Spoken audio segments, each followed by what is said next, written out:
Hello, my name is Hannah Griffin from North Idaho College, and your retina does martial arts.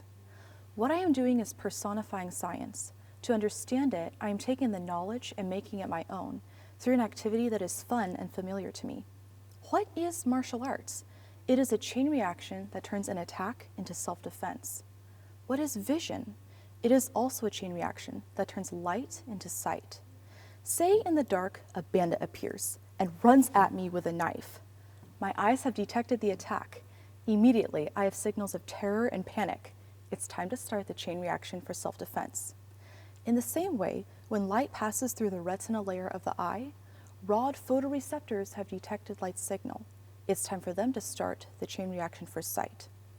To begin my self-defense, all signals of fear and running away need to be channeled to my arm, so I can block the knife and grip the wrist. Just like the circuit of sight, which takes thousands of firing rod signals and channels them to the second layer of rod bipolar cells. These are less in number and able to gain a grip on light signal.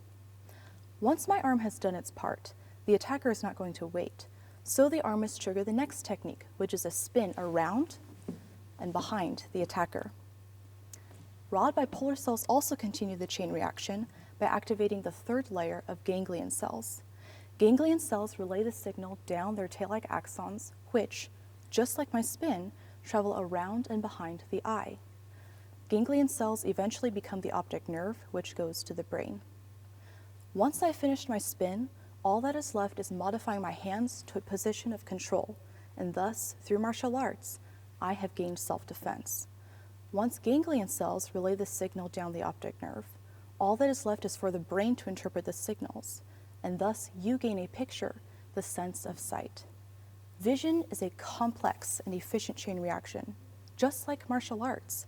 However, if one step is blocked, if seeing the attack does not activate my arm to block, if rods detecting light cannot activate rod bipolar cells, the effects could be disastrous or disabling. Congenital stationary night blindness is a human disorder that occurs when rods cannot activate rod bipolar cells. My research this summer was on quantifying rod to rod bipolar cell connections in the absence and presence of certain genes.